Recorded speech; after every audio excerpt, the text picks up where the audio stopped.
Assalamualaikum warahmatullahi wabarakatuh. Halo teman-teman semuanya, berjumpa kembali dengan saya di channel HPTH Official, yang mana hari ini saya akan membahas kembali soal-soal P3K seri lanjutan, yaitu seri ketiga dari video-video saya yang sebelumnya. Dan juga tak lupa bagi teman-teman yang baru bergabung di channel ini, jangan lupa untuk mengklik tombol subscribe agar tidak ketinggalan setiap saya update video-video terbaru di channel ini. Baik, tanpa perlu berlama-lama lagi, kita langsung saja pada pembahasan soal yang pertama.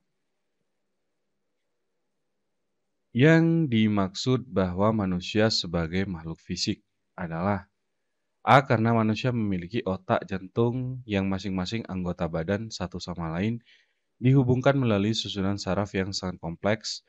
Yang B. Karena manusia memiliki otak dan jantung yang satu sama lain berhubungan. Kemudian yang C. Karena manusia susunan saraf yang sangat kompleks. Yang D. Karena masing-masing anggota badan satu sama lain dihubungkan melalui susunan saraf. Nah, untuk jawaban dari soal yang pertama ini adalah yang A, yaitu karena manusia memiliki otak dan jantung yang masing-masing anggota badan satu sama lain dihubungkan melalui susunan saraf yang sangat kompleks. Yang mana di sini sudah dibahas, manusia memiliki keberadaan fisik yang nyata, yaitu tubuh yang terdiri dari bagian-bagian seperti kepala, tangan, kaki, dan organ-organ dalam lainnya. Manusia dapat merasakan dan melakukan berbagai aktivitas melalui tubuhnya, seperti berjalan, makan, tidur, dan bekerja. Keberadaan fisik ini memungkinkan manusia untuk berinteraksi dengan lingkungan sekitar dan menjalani kehidupan sehari-hari. Namun, manusia bukan hanya sekedar makhluk fisik belaka. Manusia juga memiliki aspek non-fisik yang meliputi pikiran, emosi, dan spiritualitas. Pikiran manusia memungkinkan adanya pemikiran, pengambilan keputusan, dan kemampuan untuk belajar dan berkembang. Emosi manusia mempengaruhi perasaan dan tanggapan terhadap situasi dan orang di sekitarnya. Sementara itu, aspek spiritualitas manusia berhubungan dengan pencarian makna hidup, nilai-nilai, dan hubungan dengan Yang Maha Kuasa. Jadi, jawabannya untuk yang nomor 1 itu adalah yang A. Baik, kita lanjutkan pada soal berikutnya, yaitu soal nomor 2. Yang dimaksud manusia sebagai makhluk non-fisik adalah karena manusia memiliki ruh dan jiwa yang memerankan adanya proses berpikir, merasa, bersikap. B. Karena manusia mampu berserah diri serta mengabdi. Yang C. Karena manusia memiliki kejiwaan manusia sebagai makhluk Allah. Yang D. Karena manusia mampu memerankan berserah diri serta mengabdi. Nah, untuk jawaban dari soal yang nomor 2 ini adalah yang A, yaitu karena manusia memiliki ruh dan jiwa yang memerankan adanya proses berpikir, merasa, dan bersikap. Tadi sudah dijelaskan. Nah, di sini juga dijelaskan bahwa manusia tidak hanya terbatas pada dimensi fisiknya saja, tetapi juga memiliki aspek-aspek non-fisik yang penting. Salah satu aspek tersebut adalah pikiran atau mental manusia. Pikiran manusia menyangkut kemampuan berpikir. Nah, di sini sudah masuk merencanakan, berimajinasi, dan proses informasi. Pikiran kita memungkinkan kita untuk memahami dan menginterpretasikan dunia di sekitar kita, serta membuat keputusan dan tindakan yang tepat. Kemudian selain itu, manusia juga memiliki dimensi emosional yang kompleks. Emosi manusia meliputi perasaan-perasaan seperti suka, duka, cinta, marah, takut, dan lain sebagainya. Emosi memainkan peran penting dalam mengatur respon dan perilaku kita terhadap situasi dan orang di sekitar kita. kepekaan emosional yang sehat, dan kemampuan untuk mengelola emosi dengan baik sangat penting bagi kesejahteraan kita. Sebagai makhluk non-fisik, manusia juga memiliki dimensi spiritualitas. Nah, spiritualitas ini berkaitan dengan pencarian makna hidup, nilai-nilai, dan hubungan dengan Yang Maha Kuasa atau hal-hal yang bersifat transenden untuk beberapa orang. Spiritualitas dapat menjadi sumber kekuatan, harapan, dan kedamaian batin. Ini melibatkan introspeksi, refleksi diri, dan praktik-praktik spiritual seperti meditasi, doa, atau pengabdian. Nah, ketiga aspek ini yaitu pikiran, emosional, spiritualitas merupakan bagian integral dari manusia yang tidak dapat dipisahkan. Memahami dan menghargai dimensi non-fisik ini membantu kita untuk tumbuh dan berkembang secara holistik, memperkaya kehidupan kita, dan membantu kita menjalani hidup yang lebih bermakna. Nah, kira-kira seperti itu teman-teman.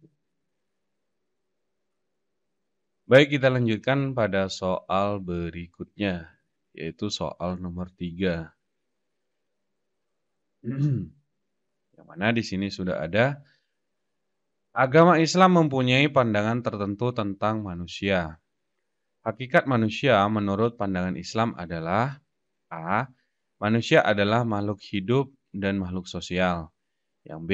Manusia adalah makhluk yang mempunyai potensi untuk mengembangkan dirinya. Kemudian yang C. Manusia adalah makhluk hidup yang mempunyai akal, merasa, dan cenderung ke arah kebijakan. Kemudian yang D. Manusia adalah makhluk yang berbudaya dan bisa dididik berakhlak mulia.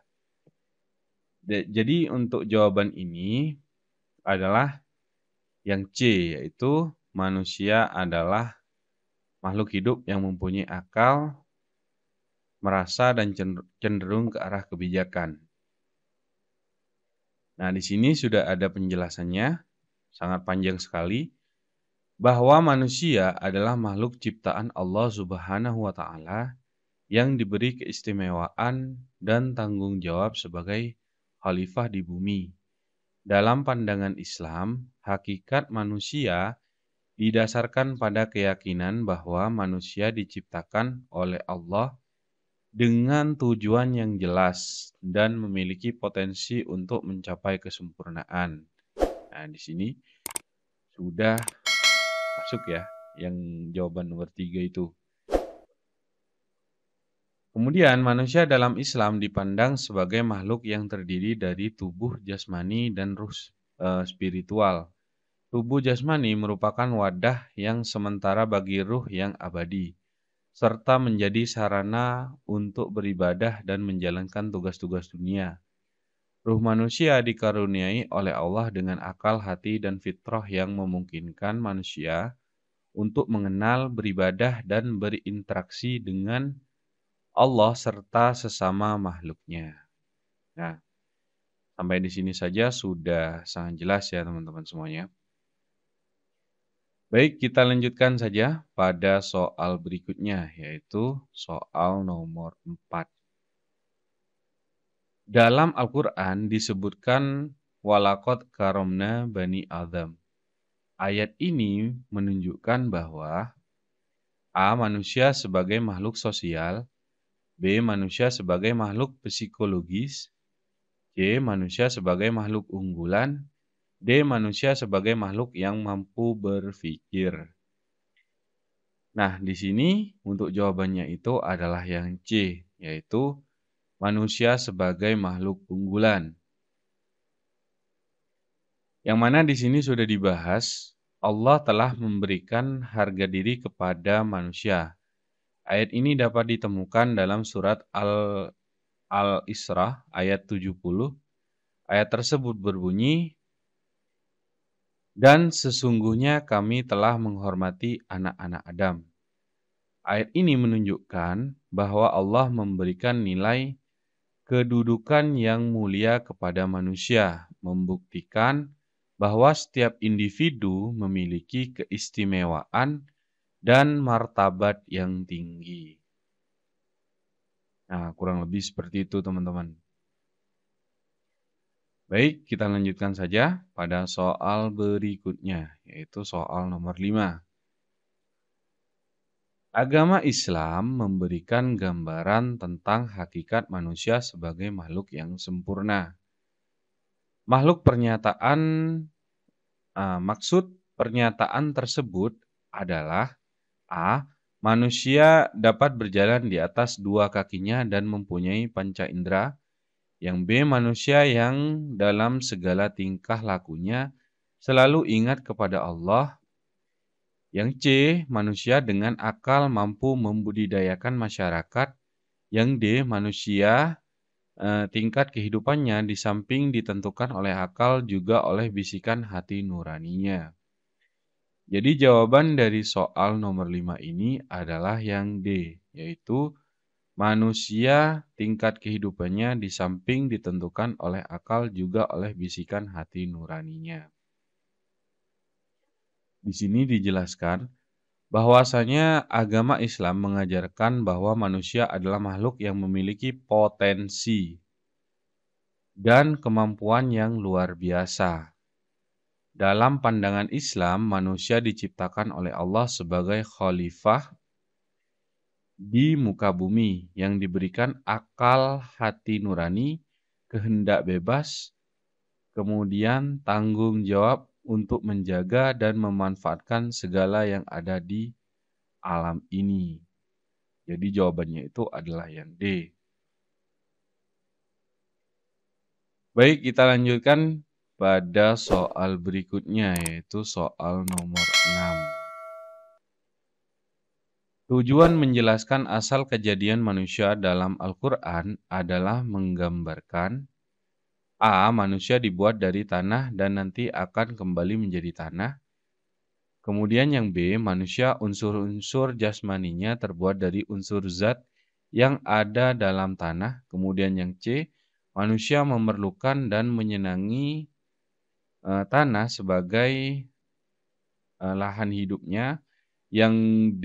Agar manusia menyadari kebesaran dan kemahakuasaan Allah. Jadi jawaban dari soal nomor 6 ini adalah yang B, yaitu manusia unsur-unsur jasmaninya terbuat dari unsur zat yang ada dalam tanah. Yang mana di sini dijelaskan Al-Quran ingin menggambarkan bahwa manusia bukanlah kebetulan atau hasil kebetulan semata. Penciptaan manusia merupakan bagian dari rencana Allah yang penuh hikmah dan kasih sayang. Manusia diberikan kedudukan istimewa sebagai khalifah di bumi dan diberikan akal kehendak bebas serta tanggung jawab untuk menjaga dan memanfaatkan apa yang ada di dunia ini. Tujuan menjelaskan asal kejadian manusia dalam Al-Quran ialah menggambarkan manusia unsur-unsur jasmaninya terbuat dari unsur zat yang ada dalam tanah. Jadi cukup jelas ya teman-teman di sini untuk jawaban dari soal nomor 6 ini adalah yang B. Baik, kita lanjutkan pada soal berikutnya, yaitu soal nomor 7. Agama Islam itu menjadi pedoman hidup bagi manusia. Hakikat Islam sebagai pedoman hidup adalah A. Manusia tidak perlu mencari-cari kebenaran melalui akalnya semata yang relatif nilai kebenarannya. Yang B. Manusia tidak pantas menjadikan ajaran selain Islam sebagai panutan dalam kehidupan sehari-hari. Yang C. Ajaran Islam itu sebagai pedoman hidup masyarakat. Kemudian yang D. Nilai ajaran Islam itu lebih tinggi dan universal dibandingkan dengan nilai budaya manusia. Jadi jawaban dari soal nomor 7 itu adalah yang D, yaitu nilai ajaran Islam itu lebih tinggi dan universal dibandingkan dengan nilai budaya manusia. Di sini Sebagai pedoman hidup, Islam memberikan panduan tentang bagaimana menjalin hubungan dengan Allah Subhanahu wa Ta'ala melalui ibadah-ibadah seperti sholat, puasa, zakat, haji, serta menjauhi yang diharamkan dan meninggalkan perbuatan dosa. Islam juga memberikan panduan dalam berinteraksi dengan uh, sesama manusia, mempromosikan nilai-nilai keadilan, persaudaraan, toleransi, kerja keras, kejujuran, dan menghargai hak-hak orang lain. Sebagai hakikat Islam, sebagai pedoman hidup juga mencakup nilai-nilai akhlak yang tinggi seperti kesabaran, kasih sayang, rendah hati, kejujuran, dan menghormati orang lain. Islam mengajarkan manusia untuk memperbaiki diri serta batiniah dan berusaha menjadi pribadi yang baik, bermanfaat bagi diri sendiri, keluarga, dan masyarakat. Jadi di sini sangat tinggi sekali. Nilai ajaran Islam itu lebih tinggi dan universal dibandingkan dengan nilai budaya manusia itu sendiri. Baik, kita lanjutkan pada soal berikutnya, yaitu soal nomor 8. Allah menegaskan bahwa tujuan hidup manusia adalah mengabdikan dirinya kepada Allah. Pengertian mengabdikan diri kepada Allah adalah A. Hidup dan mati manusia itu untuk Allah. Yang B. Manusia menuntut ilmu untuk diabdikannya kepada Allah. Yang C. Manusia bekerja di bidang profesinya dalam rangka mengabdi kepada Allah. Yang D. Manusia tidak menjadikan materi sebagai tujuan hidupnya. Jadi jawaban dari soal nomor 8 ini adalah yang A, yaitu hidup dan mati manusia itu untuk Allah. Nah, di sini di pembahasannya pengabdian seorang manusia kepada Allah Subhanahu wa Ta'ala adalah pengisian hidup dengan semua kebaikan yang dirumuskan oleh Sang Pencipta sebagaimana yang tertuang dalam ajaran yang kita yakini. Hidup dan mati manusia itu untuk Allah. Kesadaran inilah yang dapat memperkuat semangat penghambaan kepada Sang Pencipta dalam jiwa manusia. Jadi sangat jelas ya teman-teman. Di sini jawabannya itu adalah yang A. Silahkan ditambahkan jika ada teman-teman yang ingin menambahkan di kolom komentar. Kita sharing, kita belajar bersama. Baik, kita lanjutkan pada soal berikutnya, yaitu soal nomor 9. Agama Islam sebagai pedoman hidup manusia memberi manfaat bagi manusia dan masyarakat. Manfaat Islam itu disebabkan agama Islam merupakan suprasistem dalam bidang A. Akidah dan keimanan, B. Syariah dan akhlak, C. Akidah dan syariah, D. Akidah, keimanan, syariah, dan akhlak. Jadi jawabannya itu adalah yang D, yaitu akidah, keimanan, syariah, dan akhlak. Agama Islam sebagai pedoman hidup manusia memberikan manfaat bagi manusia dan masyarakat. Manfaat itu disebabkan agama Islam merupakan suprasistem dalam bidang akidah, keimanan, syariah, serta akhlak. Jadi jawabannya itu adalah yang D. Baik, kita lanjutkan pada soal yang terakhir, yaitu soal nomor 10 di seri ini. Manfaat agama Islam bagi manusia meliputi A. Informasi tentang makhluk dan kholik serta hubungan antar keduanya.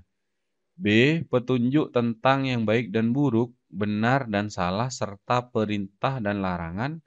Yang C. Informasi tentang alam gaib dan nyata serta fungsinya masing-masing. Yang D. Informasi tentang makhluk kholik, alam gaib dan nyata, serta petunjuk tentang baik dan buruk. Dan jawaban dari soal nomor 10 ini adalah yang D, yaitu informasi tentang makhluk kholik, alam gaib, dan nyata, serta petunjuk tentang baik dan buruk. Nah, di sini dijelaskan manfaat agama dalam kehidupan manusia berpengaruh dalam banyak aspek. bukan hanya aspek kerohanian saja. Menilik kembali dari awal, agama merupakan kata serapan dari bahasa Sanskerta, yaitu a dan gama. A dalam bahasa Sanskerta memiliki arti tidak, sedangkan gama berarti kacau. Jika diartikan, arti kata agama dalam bahasa Sanskerta adalah tidak kacau. Jadi maksud dari agama adalah aturan yang membimbing manusia menuju dalam keberaturan. Ada beberapa manfaat agama yang dapat diperoleh manusia, yaitu antara lain sebagai berikut: informasi tentang makhluk hidup, kholik, alam gaib dan nyata, serta petunjuk baik dan buruk. Nah, di sini sangat jelas ya teman-teman, untuk jawaban dari soal nomor 10 itu adalah yang D, yaitu informasi tentang makhluk hidup, kholik, alam gaib dan nyata, serta petunjuk tentang baik dan buruk. Baik, itu teman-teman soal-soal di seri ketiga. Kita akan sambung kembali pada video berikutnya. Mungkin bagi teman-teman yang baru bergabung, silahkan tekan tombol subscribe dan juga berlangganan agar tidak ketinggalan setiap saya update video-video terbaru di channel ini. Channel ini akan mengupdate insya Allah setiap hari akan ada pembahasan soal khususnya untuk P3K Guru Agama Islam. Dan bagi teman-teman yang akan mengikuti tes P3K di tahun ini, semoga diberikan kelancaran, kemudahan, serta kelolosan. Amin, amin, ya rabbal alamin. Mungkin hanya itu saja dulu. Kita sambung lagi esok hari. Kurang lebihnya saya mohon maaf. Akhir kata, wassalamualaikum warahmatullahi wabarakatuh. Sampai jumpa kembali di video-video saya selanjutnya. I'm marveling your eyes.